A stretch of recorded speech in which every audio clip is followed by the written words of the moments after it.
Hello बच्चों, स्वागत है आप सबका मेरे यूट्यूब चैनल पर फोर्ट ऑफ फिजिक्स।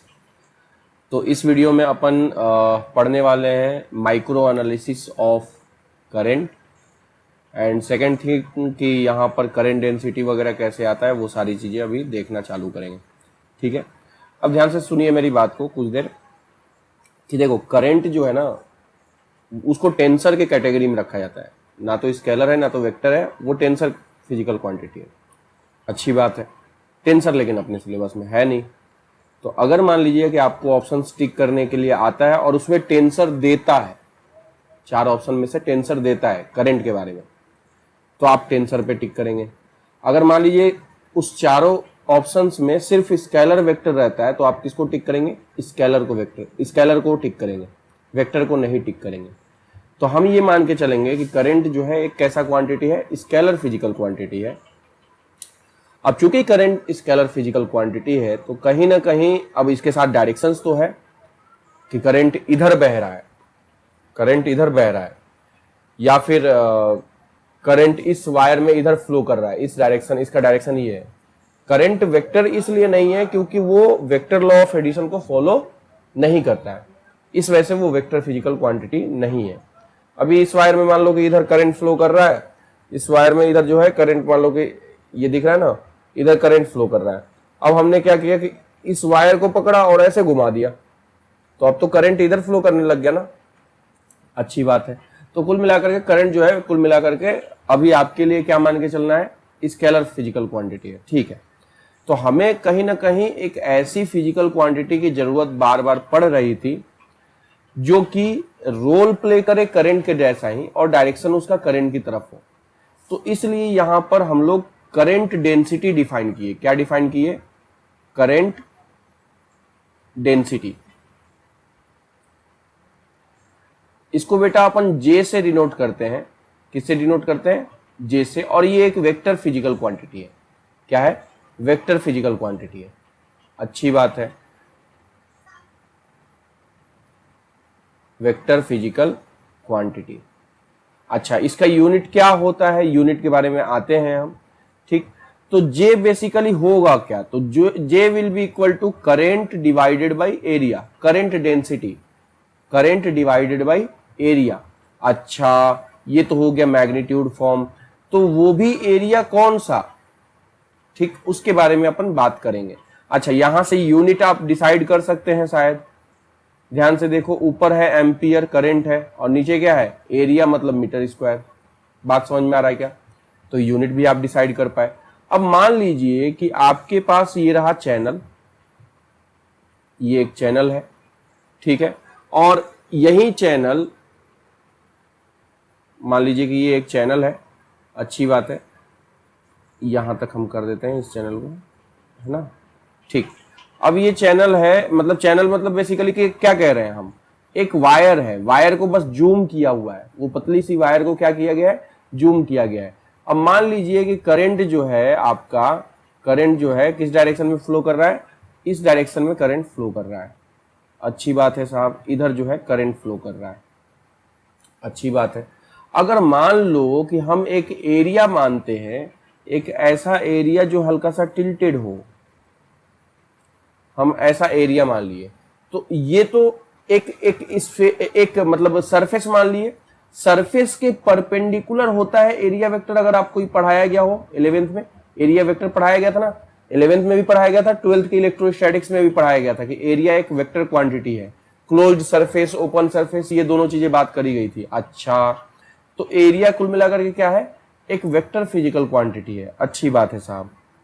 मान लीजिए कि ये सरफेस यहां से कुछ थीटा एंगल टिल्टेड था। कितना एंगल टिल्टेड था? थीटा एंगल टिल्टेड था। अच्छी बात है। तो ये एरिया अगर बात करो तो देखो, दो लाइंस के बीच में अगर एंगल थीटा है तो उनके परपेंडिकुलर्स के बीच में भी एंगल ये थीटा होगा। हम ये बार बार बोलते आए हैं शुरुआत से आखिर तक, अभी तक बोलते जा रहे हैं कि दो लाइंस के बीच में अगर एंगल थीटा है तो उन दोनों के परपेंडिकुलर बना लो, उन दोनों परपेंडिकुलर के बीच में भी थीटा ही एंगल होगा। अच्छा, तो ये वाली एक लाइन हो गई इसके बीच में और ये वाली एक लाइन हो गई इसके बीच में, एंगल कितना है? थीटा है। तो उनके परपेंडिकुलर, तो इस वाली लाइन का परपेंडिकुलर ये करंट वाला डायरेक्शन, और इस वाले सरफेस का परपेंडिकुलर ये, तो ये भी तो एंगल थीटा ही होगा। बोलो भाई साहब, क्लियर है क्या? अच्छा, इस टेढ़े वाले सरफेस का अगर मैं बात करूं, ये जो टेढ़ा वाला सरफेस दिख रहा है, इसका ये कंपोनेंट, ये जो टेढ़ा वाला सरफेस दिख रहा है, इसका ये कंपोनेंट, तो ये ए का कॉस थीटा हो जाएगा ना। अगर मैं इस सरफेस की बात करूंगा तो ये कहीं ना कहीं जहां पे थीटा अटैच होता है वहां पे कॉस आता है, तो ये ए का कॉस थीटा हो जाएगा ना। तो जे यहां पर क्या डिफाइन होगा, तो आई करंट डिवाइडेड बाय कौन सा एरिया, तो हम कहेंगे परपेंडिकुलर एरिया, जो करंट के परपेंडिकुलर है वो वाला एरिया। तो वो एरिया कौन सा है, ये है, तो आई ए कॉस थीटा। और थीटा क्या है, थीटा क्या है, थीटा जो है एंगल है किसके किसके बीच का, बोलो, आई एंड एरिया वेक्टर। बात समझ में आ रहा है क्या?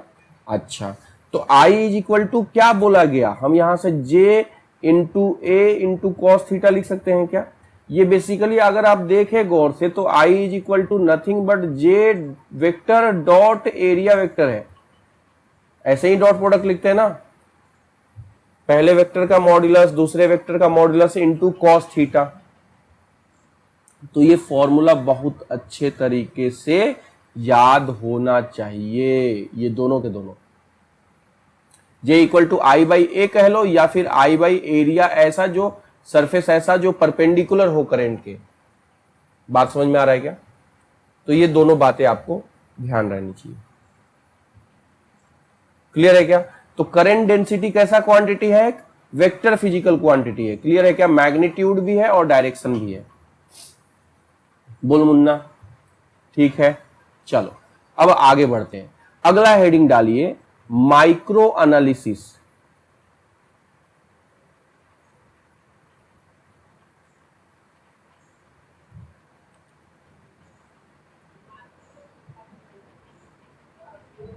आइए देखिए, इसमें माइक्रो एनालिसिस ऑफ करंट को देखते हैं।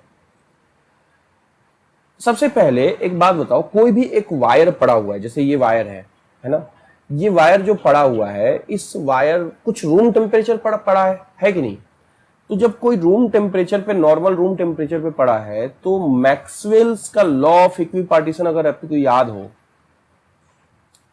मैक्सवेल्स का लॉ ऑफ इक्विपार्टीशन अगर आपको याद हो, तो इसमें जो इलेक्ट्रॉन्स वगैरह होंगे तो ये कंडक्टर है। अब इसमें जो इलेक्ट्रॉन्स होंगे इस रूम टेम्परेचर की वजह से हाफ इंटू के इंटू टी याद है, kinetic energy per unit degree freedom और काइनेटिक एनर्जी पर पार्टिकल पर डिग्री ऑफ फ्रीडम, ऐसा कुछ बात किया गया था केटीजी में, काइनेटिक थ्योरी ऑफ गैसेज में, 11th क्लास। तो ये इलेक्ट्रॉन्स रुके हुए नहीं होंगे, ये इलेक्ट्रॉन्स रैंडमली जिगजैग मोशन कर रहे होंगे। बात समझ में आ रहा है क्या? भागम भाग मचा रहे होंगे, कभी दाएं कभी बाएं, कभी दाएं कभी बाएं, लेकिन ओवरऑल इनका कोई भी डिस्प्लेसमेंट नहीं हो रहा होगा। बात समझ में आ रहा है क्या? ये दौड़ करके घूम घाम करके फिर से वहीं पे आ रहे होंगे। अच्छा, ये बताओ कि ये जिगजैग जो मोशन हो रहा होगा, क्या ये अचानक से डायरेक्शन कैसे चेंज किया? ये तो इधर जा रहा था, डायरेक्शन कैसे चेंज कर दिया भाई? यानी कि किसी ना किसी पार्टिकल से, दूसरे एटम से, या फिर किसी दूसरे इलेक्ट्रॉन से टकराया होगा। बात समझ में आ रहा है क्या? तो ये वही बात हो गई कि ये जब रूम टेम्परेचर पे रखा गया है, तो रूम टेम्परेचर पर इसमें जितने सारे इलेक्ट्रॉन्स हैं, इन सबकी काइनेटिक एनर्जी होगी हाफ के टी, काइनेटिक एनर्जी पर पार्टिकल पर डिग्री ऑफ फ्रीडम, ऐसा कुछ पढ़ाया गया होगा 11th क्लास के काइनेटिक थ्योरी ऑफ गैसेज में। बात समझ में आ रहा है क्या? तो ये जो पार्टिकल्स होंगे, जो इलेक्ट्रॉन्स होंगे, वो रैंडमली दौड़ रहे होंगे, सबका काइनेटिक एनर्जी होगा कुछ ना कुछ टेम्परेचर के हिसाब से। क्या ये बात क्लियर है? अच्छा, मान लो कि इसने, जो इलेक्ट्रॉन की बात कर रहे हैं, इलेक्ट्रॉन अपनी बाइक स्टार्ट करा, अभी रुका हुआ था, तो इस टेम्परेचर को देखते हुए वो अपनी बाइक स्टार्ट करा, अपनी स्पीड को बढ़ाया, तब तक धम से किसी से टकरा गए, रुक गया, फिर से वहां से डायरेक्शन मुड़ गया। क्योंकि मुड़ा क्यों? फिर वहां से मुड़ा क्यों? क्योंकि यहां पर टेम्परेचर है, जब टेम्परेचर है तो उसको काइनेटिक एनर्जी होना है। अब वो अलग बात है कि बीच में कोई आ जा रहा है, टकरा जा रहा है। बात समझ में आ रहा है क्या? तो ये हमेशा जिगजैग मोशन कर रहे होंगे, कभी इधर जा रहा होगा, कभी इधर जा रहा होगा, कभी इधर जा रहा होगा, कभी इधर जा रहा होगा, कभी इधर, ऐसे घूम रहे होंगे सभी लोग। बात समझ, ऐसे एक नहीं सभी लोग, और सभी लोग दौड़ रहे होंगे, टकरा रहेंगे फिर चलेंगे, टकराएंगे फिर चलेंगे, टकराएंगे फिर चलेंगे, टकराएंगे रुकेंगे फिर चलेंगे, टकराएंगे, ऐसा चलता रहेगा। बात समझ में आ रहा है? लेकिन ओवरऑल डिस्प्लेसमेंट अगर हम बल्क में बात करें तो इन सबका बल्क में कोई डिस्प्लेसमेंट नहीं हो रहा होगा, रैंडमली वो इधर ही उधर भटक रहे होंगे, लेकिन ओवरऑल अगर हम देखें एवरेज टाइम में तो पूरा चार्ज फ्लो करके आगे नहीं जा रहा होगा, वो उतने ही जगह में इधर उधर भाग रहे होंगे सब अपने अपनी जगह पे। बात समझ में आ रहा है क्या? अच्छा, बहुत अच्छी बात है। अब ध्यान से देखो कि यहां पर दो चीजें बात होती हैं। टाउ, टाउ क्या है? ये रिलैक्सेशन टाइम है बेटा। रिलैक्सेशन टाइम आपको केटीजी में बढ़ाया गया होगा। रिलैक्सेशन टाइम क्या होता है फिर से बता देते हैं कि जैसे इलेक्ट्रॉन अपनी गाड़ी को स्टार्ट करा, तो इलेक्ट्रॉन जब गाड़ी को अपनी स्टार्ट करा तो वो अपना दौड़ना चालू किया, तब तक धम से फिर से रुक गया टकरा करके। तो एक टकराने के बाद अपनी गाड़ी को स्टार्ट करना, फिर चलना, फिर दोबारा से धम से हो जाना टकराना, तो दो टकराने के बीच में कंजिक्यूटिव एकदम लगातार दो टकराने के बीच का जो समय होता है उसको क्या कहते हैं? Relaxation time. ये बात अपनी कॉपी में लिख लीजिएगा। दो कंजिक्यूटिव टकराने के बीच में, दो कंजिक्यूटिव कोलिजन्स के बीच में जो टाइम होता है, मतलब जितना देर वो चल रहा है, टकरा नहीं रहा है, दो कंजिक्यूटिव, अभी टकराया, गाड़ी स्टार्ट किया, बूम चल रहा है, चला चला चला, फिर से जाके रुक गया टकरा करके, तो ये टकराने के बाद ये टकराना, इन दोनों के बीच में जो समय है वो चीज क्या कहलाएगा? Relaxation time. और उसी को हम लोग कैसे डिनोट करते हैं? टाउ से। और टाउ होता है बेटा lambda divided by VRMS। Tau क्या होता है? Lambda divided by VRMS। VRMS क्या होता है इसमें बताने की जरूरत हमको नहीं लगता है कि बताना चाहिए कुछ, क्योंकि आप 11th क्लास में पढ़े होंगे। VRMS जो होता है √3RT upon capital M। Molecular mass नीचे में, ऊपर टेम्परेचर दिख रहा है 3RT, T में जो है टेम्परेचर है, टाइम नहीं है। अच्छा, लैम्डा क्या है? क्या ये लैम्डा वेवलेंथ है? नहीं नहीं नहीं, ये मीन फ्री पाथ है। लैम्डा क्या है? बोलो बोलो, लैम्डा क्या है? मीन फ्री पाथ है। क्या होता है मीन फ्री पाथ? शायद मास्टर ने कभी तो नाम लिया था 11th में। क्या होता है मीन फ्री पाथ? तो मीन फ्री पाथ बेटा एक टकराने से बीच, एक टकराने के बाद दूसरे टकराने के पहले, मतलब लगातार दो टकराने के बीच का जो दूरी चला, कौन दूरी चला? इलेक्ट्रॉन। दो टकराने के बीच में, लगातार दो टकराने के बीच में जो दूरी चला, कौन? इलेक्ट्रॉन। वही दूरी is called as mean free path. तो ये ध्यान से देखो, ये डिस्टेंस जैसा हो गया ना, distance travelled between two consecutive collisions. यहां पे कंप्लीट करना, बिटवीन टू कंजिक्यूटिव कोलिजन्स।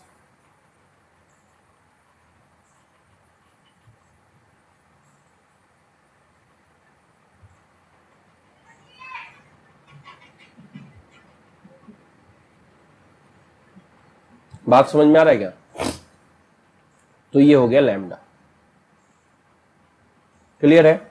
इसी को हम लोग कहते हैं mean free path. Distance travelled by particle, distance travelled by particle between, बोलो, बिटवीन टू कंजिक्यूटिव कोलिजन।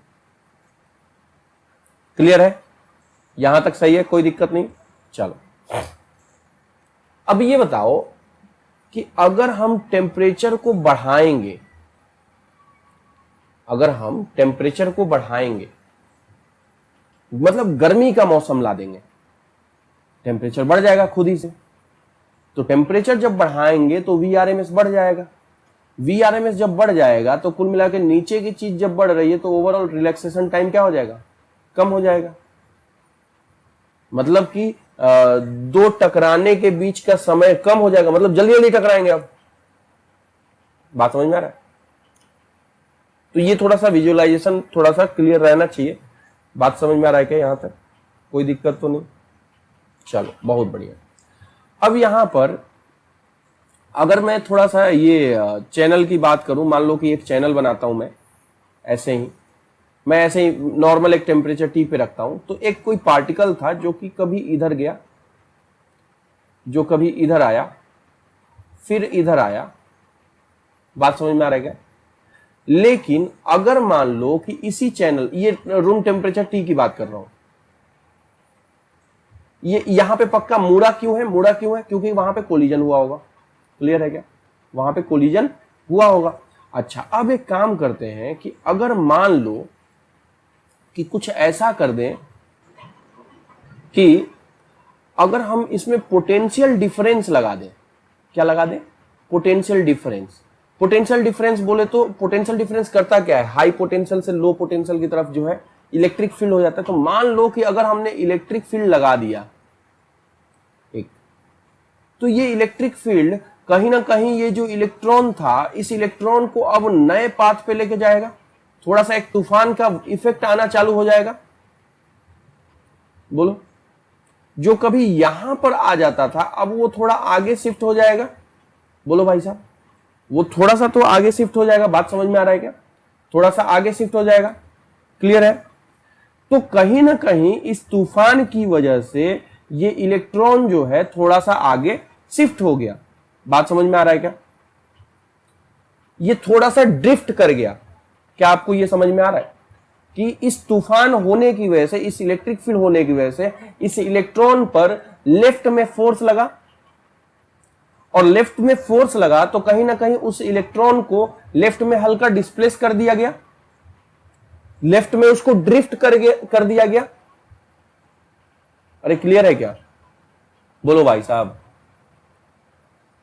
तो ये ड्रिफ्ट है, यही एल क्या है? ड्रिफ्ट है कि इलेक्ट्रॉन पहले ओवरऑल अपनी जगह पे आ जाते थे, ओवरऑल उनका डिस्प्लेसमेंट मतलब जीरो रहता था जब कोई तूफान नहीं लगाते थे। तब यहां पे पक्के तौर पे यहां पे हाई पोटेंशियल रहा होगा और यहां पे क्या रहा होगा? लो पोटेंशियल रहा होगा। हाई पोटेंशियल इलेक्ट्रिक फील्ड के डायरेक्शन में बढ़ते हैं। बोलो बोलो बोलो, इलेक्ट्रिक फील्ड के डायरेक्शन में बढ़ते हैं तो पोटेंशियल कम होता है। इलेक्ट्रिक फील्ड के डायरेक्शन में बढ़ते हैं तो पोटेंशियल कम होता है। तो पोटेंशियल कम हो गया। क्लियर है क्या? पोटेंशियल कम हो गया। अच्छी बात है, बहुत अच्छी बात है। तो यहां पर अगर मैं बात करूं कि आखिर इसकी ड्रिफ्ट वेलोसिटी होगी कितनी, तो हम कहेंगे कि साहब जो ड्रिफ्ट वेलोसिटी होगी वो क्या होगा? देखो जरा सा, तो vd will be nothing but the v1 plus, ऐसे ढेर सारे पार्टिकल्स होंगे, v1 vector plus v2 vector plus v3 vector, ऐसे and so on, plus vn vector. इन सब का एवरेज कहीं ना होगा। ड्रिफ्ट वेलोसिटी की बात करी जाए तो इन सब का एवरेज होगा। अच्छा, v1 है कितना? तो कहोगे कि साहब u1 vector plus a1 vector into tau time, tau one time. उसी तरीके से v2 हो जाएगा u2 vector plus a2 vector into tau time, और ऐसे ही चलता जाएगा। बात समझ में आ रहा है क्या? un वेक्टर, बोलो बोलो बोलो, un vector plus an vector into tau N time. ये तो हुआ v1 plus v2 divided by n। Clear है क्या? तो अगर आप गौर से देखें तो u1 vector plus u2 vector plus ऐसे करते करते un vector divided by n हो गया। और दूसरा क्या हो गया? ध्यान से देखो तो a1 vector plus a2 vector plus ऐसे करते करते an वेक्टर इंटू, अब ये a1 a2 जो है ना सब कोई a है, a1 a2 सब कोई क्या है? a है। an भी क्या है? a है। a कितना है? अब सोचो कि इस इलेक्ट्रॉन का एक्सेलरेशन कितना रहा होगा, तो हम कहेंगे कि साहब इधर फोर्स लग रहा होगा q इंटू ई, एक्सेलरेशन इधर हो जाएगा कितना? बोलो बोलो, फोर्स बाई मास। तो फोर्स हो गया ये E into capital E divided by mass of electron. Clear है क्या? तो एक्सेलरेशन सब जगह पे ये सेम रहेगा। अच्छा, एक्सेलरेशन जब सब जगह पे सेम रहेगा, सब जगह पे सेम ही जब एक्सेलरेशन होगा, तो कहीं ना कहीं हम ये नहीं कह सकते हैं क्या कि देखो भाई साहब ए टाउ 1 प्लस ए टाउ 2 प्लस ए टाउ 3 ऐसे चलते जा रहा है, तो हम ए को कॉमन निकाल लेते हैं, tau 1 plus tau 2 plus tau 3 plus ऐसे करते करते टाउ n और whole divided by n। Clear है क्या? बोलो।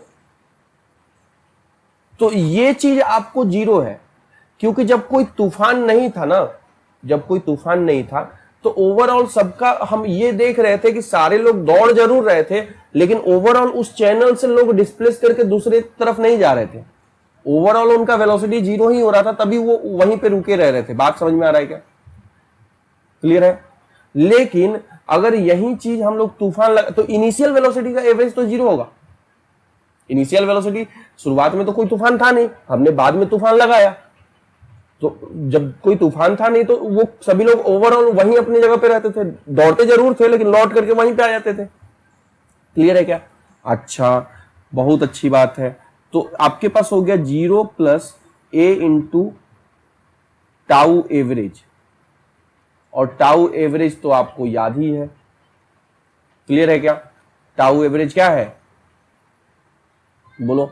तो वीडी इधर आ गया, वीडी क्या हो गया? इधर आ गया। अच्छा, वीडी इज इक्वल टू, ध्यान से देखो तो एक्सेलरेशन को क्या लिखेंगे? Small E capital E by mass of electron into tau. बोलो भाई साहब, क्लियर है क्या? तो वीडी इज इक्वल टू आपके पास हो गया, बोलो बोलो बोलो, कैपिटल ई अलग, tau small E by M E. Clear है क्या? इसी चीज को, ये ड्रिफ्ट वेलोसिटी जो है, इसी चीज को इसको म्यू बोल दिया जाता है।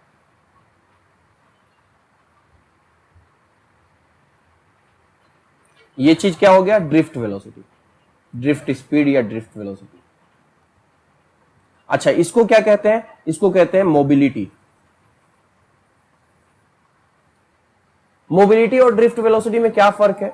तो देखो, कुल मिलाकर के तूफान हम लगाएंगे सब पर, तूफान तो ई लग जाएगा इलेक्ट्रिक फील्ड। क्लियर है क्या? तूफान लग जाएगा ई इलेक्ट्रिक फील्ड,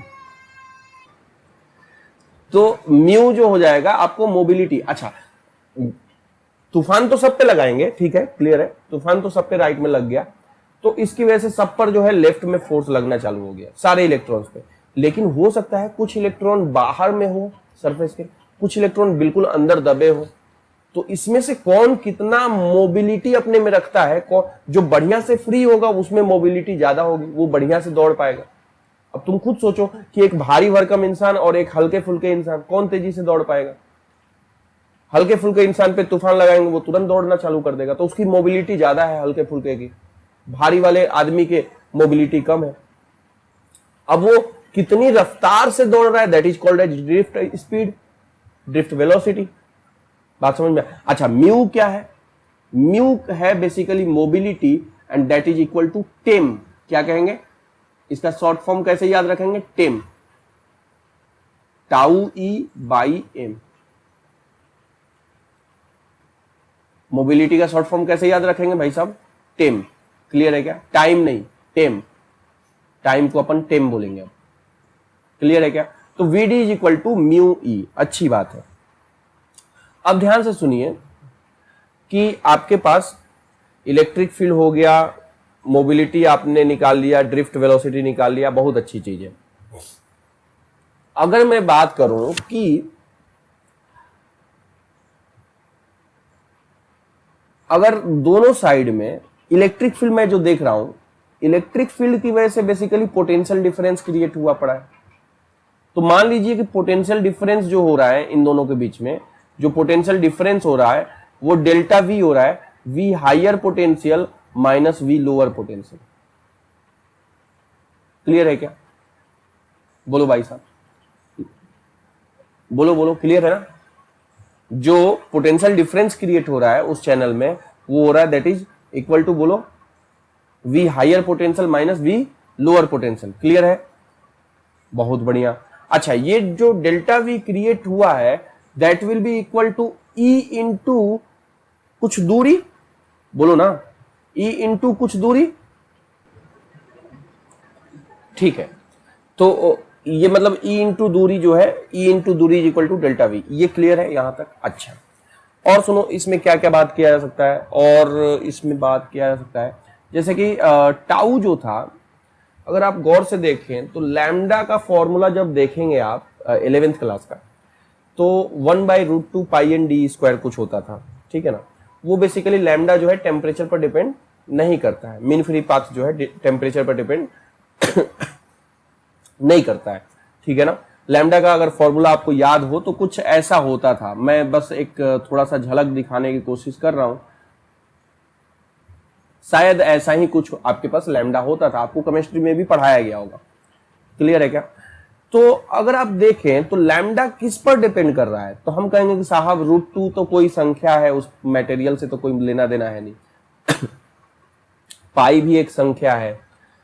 एन जो है ना कहीं एन क्या होता था, तो एन होता था number of particles per unit volume. तो एन जो है यहां पर यूज हो जाएगा जब कंडक्टर में बात हम कर रहे हैं, जब कंडक्टर में और इलेक्ट्रॉन के बारे में बात कर रहे हैं, इलेक्ट्रॉन के फ्लो से करंट बनेगा, तो एन यहां पर हो जाएगा number of free electrons per unit volume. तो कहीं ना कहीं लैम्डा जो है सिर्फ और सिर्फ मटेरियल पर डिपेंड कर रहा है। बात समझ में आ रहा है क्या? लैम्डा सिर्फ और सिर्फ किस पर डिपेंड कर रहा है? यहां से कुछ बातें जो अब लिखने जा रहे हैं तो इसको जरा सा प्रॉपर तरीके से आप भी लिखने में साथ निभाइएगा। लैम्डा जो है किस पर डिपेंड कर रहा है, बोलो? डिपेंड्स ओनली ऑन, ये सब लिखते चलिएगा, डिपेंड्स ओनली ऑन, नोटबुक में होना चाहिए, मटेरियल। अच्छा, बहुत अच्छी बात है, जब ये लैम्डा सिर्फ और सिर्फ मटेरियल पे डिपेंड कर रहा है। अच्छा, VRMS किस पर डिपेंड कर रहा है? VRMS directly proportional to root of temperature, √3RT/m, √3RT/m, तो रूट ऑफ टेम्परेचर पर डिपेंड। अच्छा, टाउ किस पर डिपेंड करेगा? तो टाउ तो होता है λ/VRMS। तो यानी कि हम टाउ के लिए क्या लिख सकते हैं? It depends on material, material पर भी डिपेंड करेगा एंड साथ ही साथ टेम्परेचर पर भी डिपेंड करेगा। क्लियर है क्या? अच्छा, अब उसके बाद अगर मैं बात करूं कि अगर हम लोग मोबिलिटी की बात करें, मोबिलिटी क्या था? मोबिलिटी क्या था? VD is equal to drift speed is equal to mu into capital E था। अच्छा, म्यू क्या था? म्यू था टेम, tau E/me, mass of electron. तो ध्यान से देखो कि म्यू जो है किस पर डिपेंड कर रहा है? टाउ पर डिपेंड कर रहा है। इट मींस कि ये भी किन किन चीजों पर डिपेंड करेगा? मटेरियल पर, बोलो बोलो बोलो, मटेरियल पर एंड टेम्परेचर पर। ये सब बातें लिखते चलोगे साथ साथ? अच्छा, बहुत अच्छी बात है साहब। अगर मैं कहूं कि अगर हम टेम्परेचर को बढ़ाते हैं, टेम्परेचर को अगर हम बढ़ाते हैं, टेम्परेचर पर ऊपर एरो लगा दिए, टेम्परेचर को अगर हम बढ़ाते हैं, टेम्परेचर को इंक्रीज करते हैं, तो लैम्डा क्या होगा? लैम्डा सेम रहेगा, लैम्डा पे कोई फर्क नहीं पड़ेगा। अच्छा, VRMS क्या होगा?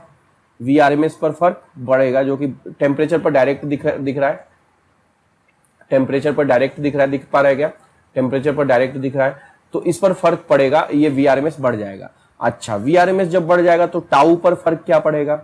जब VRMS नीचे की संख्या बढ़ा दोगे तो कहीं ना कहीं टाउ क्या हो जाएगा? डिक्रीज हो जाएगा। अच्छा, टाउ जब डिक्रीज हो जाएगा तो म्यू पर फर्क क्या पड़ेगा? तो म्यू भी डिक्रीज हो जाएगा। अच्छा, तो टेम्परेचर बढ़ाने से VRMS बढ़ा, VRMS बढ़ने से टाउ घटा, मोबिलिटी घटा, और इससे ड्रिफ्ट स्पीड के बारे में क्या कहोगे? ड्रिफ्ट स्पीड भी, बोलो, ड्रिफ्ट स्पीड भी घट गया। मतलब इलेक्ट्रॉन अब उतनी स्पीड से नहीं चल पा रहे हैं जो पहले चल पाते थे। कब? जब एक रूम टेम्परेचर पे, नॉर्मल टेम्परेचर देखते हो। इसीलिए गर्मी के दिनों में देखते हो, जब कभी ट्रांसफार्मर के आसपास से या कभी वायर के आसपास से, हाई वोल्टेज लाइन के पास से गुजरो, तो वो चट चट चट चट चट चट की आवाज करते रहता है। क्यों कर रहा होता है? एक्चुअल में वहां पे इलेक्ट्रॉन्स बहुत तेजी से टकरा रहे होते हैं और वहां पे रेजिस्टेंस बहुत हाई मिल रहा होता है, क्योंकि वो इलेक्ट्रॉन पहले जो ठंडे के दिनों में जितना बढ़िया से फ्लो कर पा रहे थे, टेम्परेचर बढ़ाने की वजह से उनकी ड्रिफ्ट स्पीड और मोबिलिटी उनकी घट गई। वो उतना बढ़िया से नहीं फ्लो कर पा रहे हैं, उनकी ड्रिफ्ट स्पीड कम हो गई। मतलब रास्ते में रेजिस्टेंस ज्यादा हो गया, ज्यादा रेजिस्ट किया जा रहा है, उसको रोका जा रहा है, तो इस वजह से चट चट की आवाज होती रहती है, टकराते रहते हैं वो, उनको जाने में वो रगड़ते हुए जाते हैं, वो नहीं जा पाते हैं, इसलिए वहां पे आवाज एक आती रहती है हमेशा। क्या बात समझ में आ रहा है? तो ये पूरा माइक्रो एनालिसिस जो है आप देख पा रहे हैं इसको कैसे ये कनेक्टेड है पूरा टेम्परेचर वगैरह से। केटीजी, इवन केटीजी भी आ गया, काइनेटिक थ्योरी ऑफ गैसेज भी पूरा आ गया यहाँ पे, मीन फ्री पाथ वगैरह सारी चीजें यहाँ पे आ रही हैं। क्लियर है क्या? अच्छा, इसमें और भी चीजें थोड़ा सा देखिए कि अब थोड़ा सा ना मैं वो डेरिवेशन की तरफ ले जाने की कोशिश कर रहा हूं कि डेरिवेशन वो कैसे होगा। तो मान लीजिए कि आपके पास एक चैनल है,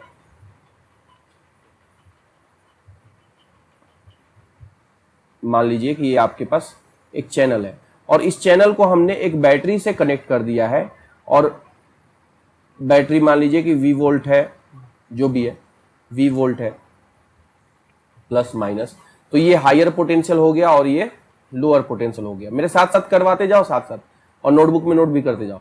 ये इलेक्ट्रिक फील्ड हो गया, इधर जितने सारे इलेक्ट्रॉन्स हैं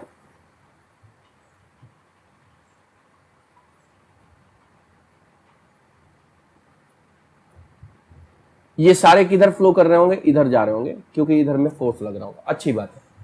अब ध्यान से देखो कि अगर मैं कहूं कि ये इलेक्ट्रिक फील्ड कितना होगा साहब, तो हम कहेंगे कि साहब यहां पर जो V हायर है और ये जो V लोअर है, इन दोनों को घटाने पर डेल्टा V मिलेगा, और वो कितने के बराबर होता है? E इंटू दूरी के बराबर होता है। तो ये मान लीजिए कि कुछ L दूरी है, कितना दूरी है? ये L दूरी है, तो E इंटू दूरी is equal to delta V, ये आपको पढ़ाया जाता है। क्लियर है क्या? तो यहां से इलेक्ट्रिक, अच्छा डेल्टा V कितने के बराबर है? तो डेल्टा V के बराबर है। तो इलेक्ट्रिक फील्ड कितना निकल के आया? तो V बाई L निकल करके आया। क्लियर है क्या? अच्छा, जहां पर जरूरत पड़ेगा हम उसको इस्तेमाल करेंगे, इसलिए मैं पहले ही दिखा दे रहा हूं। ठीक, अब ध्यान से सुनो कि ये जो है ना, इस मटेरियल की ये जो वायर है जिसको जूम किए हुए हैं, ये जो चैनल है जिसको कि जूम किए हुए हैं, एक पतली सी वायर है जिसको जूम करके सिलिंड्रिकल हम दिखा रहे हैं। तो इसमें मान लो कि यहां पर गिवन है कि n गिवन है। n क्या है? नंबर ऑफ, बोलो, number of free electrons per unit volume. Clear है क्या? अच्छा, इनको ना अब ये चल रहे हैं, कितनी रफ्तार से चल रहे होंगे तुमको पता है? VD, ड्रिफ्ट स्पीड की रफ्तार से चल रहे होंगे। अच्छा, इनको ना एक काम करो, dt टाइम चलने दो। तो जब dt टाइम इनको चलने दोगे तो ये कितना दूरी चल लेंगे? तो drift speed into dt time. जिसको समझ में ना आए dt टाइम, dt मतलब छोटा सा टाइम, dt ना समझ पा रहे हो तो t लिख लेना, मर्जी तुम्हारी। अच्छा, एरिया ऑफ क्रॉस सेक्शन मान लो कि a है इस चैनल का। अच्छा, तो एक बात बताओ कि जब ये चला होगा, ये इधर चला होगा, तो ये चल करके यहां तक आया होगा, यहां तक अभी पार नहीं किया होगा, मान लो कि यहां तक आया होगा।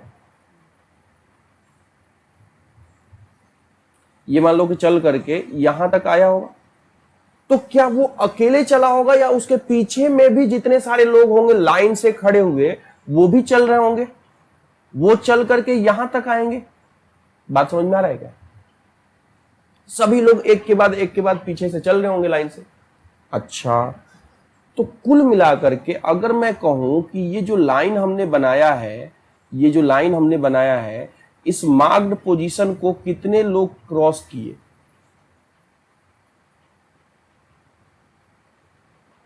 इस मार्क्ड लाइन, क्योंकि हम करंट निकालना चाह रहे हैं, और करंट क्या होता है? Charge flown divided by time. तो हमने एक पोजीशन को मार्क कर लिया कि इस पोजीशन को कितने चार्जेज पार किए हैं, तो वो चार्ज पार किया हुआ डिवाइडेड बाय टाइम। तो अच्छा, तो I will be equal to charge flown divided by time, और टाइम छोटा सा लेके चल रहे हैं dt, तो छोटे से टाइम में मान लो कि dq चार्ज फ्लो किया। क्लियर है क्या? अच्छा, एक बात बताओ कि अगर मैं उसका वॉल्यूम पूछूं, इस वाले पार्ट का वॉल्यूम पूछूं, तो इस वाले पार्ट का वॉल्यूम कितना बता पाओगे? तो बोलोगे कि एरिया इंटू वो लेंथ, ये वाली लेंथ, ये लेंथ दिख पा रही है क्या, यहां से यहां तक लेंथ, तो area into VD into DT, ये वॉल्यूम हुआ। अच्छा, उसमें नंबर ऑफ फ्री इलेक्ट्रॉन्स कितने पार किए होंगे, number of free electrons crossed. तो तुम बोलोगे कि साहब जो इलेक्ट्रॉन्स पार कर रहे हैं ना, वो बेसिकली कुछ आपको पर यूनिट वॉल्यूम n है, 1 मीटर क्यूब में n पार्टिकल्स होंगे, तो इतना वॉल्यूम में कितना, अगर 1 केले का दाम 2 रुपए है तो 10 केले का दाम कितना, तो 2 इंटू 10 ना 20 रुपए, अरे है कि नहीं है। तो अगर आपके पास 1 मीटर क्यूब में n है, ये स्मॉल n है, नंबर ऑफ फ्री इलेक्ट्रॉन्स, तो इतना वॉल्यूम में कितना, तो कहोगे कि number of free electrons crossed will be equal to n into वो वॉल्यूम। क्लियर है क्या, n इंटू वो वॉल्यूम जो क्रिएट हुआ dt टाइम में। क्लियर है, बोलो भाई साहब, कोई तकलीफ यहां तक। अच्छा, तो कितना चार्ज फ्लो किया, तो कहोगे कि साहब ये तो तुमने नंबर निकाल लिया कि 100 लोग क्रॉस किए और हर एक लोग पर चार्ज है 1.6 इंटू 10⁻⁹ इलेक्ट्रॉन ही तो है, तो dq will be equal to number of charge, number of particles, number of electrons crossed, number of electrons crossed into ये तो नंबर हो गया, नंबर हो गया, और हर इलेक्ट्रॉन पर चार्ज 1.6 इंटू 10 बोलो बोलो बोलो -90, या फिर सिंपली ई लिख ले, स्मॉल ई, चलेगा क्या। तो यानी कि हम ये लिख सकते हैं कि यहां पर हो गया नंबर ऑफ इलेक्ट्रॉन्स क्रॉस्ड कितना, ध्यान से देखो, नंबर ऑफ इलेक्ट्रॉन्स क्रॉस्ड कितना, n into volume into E divided by, बोलो ई हो गया डिवाइडेड बाई dt। अच्छा, n कितना, n तो ठीक है, n तो गिवन था, वॉल्यूम कितना, वॉल्यूम बोलो, वॉल्यूम बोलो, area into drift velocity into dt time, यही था ना, into E divided by dt। ध्यान से देखो, dt dt कट रहा है क्या, तो कितना हो गया, n small e a vd। क्या यही आपका करंट का फॉर्मूला है जो बहुत ही तरीके से याद होना चाहिए। n क्या है, n के बारे में साफ साफ लिखिए, वीडियो को नहीं हो तो पॉज करके हाथ तेजी से चला के नोटबुक पर लिखिए। n क्या है, small n, number of free electrons per unit volume. Small e क्या है, इलेक्ट्रॉन का charge, that is 1.6 into 10⁻⁻19 coulomb. अच्छा, a क्या है, area of cross section of the channel. vd क्या है, ड्रिफ्ट वेलोसिटी कह लो या ड्रिफ्ट स्पीड कह लो। बात क्लियर है। तो अभी तक आए I is equal to NEAVD तक। तो इस वीडियो के लिए बेटा इतना ही। बाकी नेक्स्ट वीडियो में जब हम लोग मिलेंगे तो वहां पर ओम्स लॉ वगैरह कैसे आता है, रेजिस्टेंस और रेजिस्टिविटी ये सब कैसे चीजें आती हैं, वो सब बात करेंगे। तो आपके लिए इस वीडियो में क्या क्या फॉर्मूला सीखे वो सुनो। पहले आपने क्या सीखा, सबसे पहली बात करते हैं। तो सबसे पहली बात आपने जो सीखा यहाँ पे इस वाले वीडियो में, आप करंट डेंसिटी के बारे में सीखा। I डिवाइडेड बाय ऐसा एरिया जो उस I के परपेंडिकुलर हो। क्लियर है। J is equal to sorry I is equal to सीखा J dot area vector, J vector dot area vector. अच्छा, J का यूनिट आपने सीखा। उसके बाद ध्यान से देखो कि टाउ सीखा, टाउ लैम्डा बाई VRMS। फिर उसके बाद आपने जो है टाउ के बाद टाउ है क्या वो आपने जाना कि रिलैक्सेशन टाइम कैसे है नहीं है, लैम्डा जाना कि क्या है नहीं है, मीन फ्री पाथ क्या होता है, VRMS का फॉर्मूला दोबारा से आपने देखा √3RT/m। अच्छा, ड्रिफ्ट वेलोसिटी को डिराइव किया जो कि म्यू इंटू कैपिटल E बना, VD is equal to mu into capital E बना, मोबिलिटी इंटू इलेक्ट्रिक फील्ड। अच्छा, मोबिलिटी क्या था, म्यू क्या था, टेम था, tau E by m. Clear है? तो ये सारी चीजें आप लोग सीखे आज के वीडियो में। मोबिलिटी, फिर टेम्परेचर का डिपेंडेंसी, कैसे टेम्परेचर बढ़ता है तो वो सारा रिलेट किए कि कैसे मोबिलिटी उसका घट रहा है, ड्रिफ्ट स्पीड घट रहा है, वो सारी चीजें आपने देखा। क्लियर है क्या?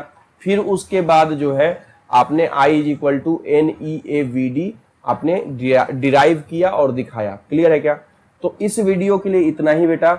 मिलते हैं नेक्स्ट वीडियो में जब, तो उस समय हम ओम्स लॉ इसी पेज को लेकर के आगे हम लोग कंटिन्यू करेंगे।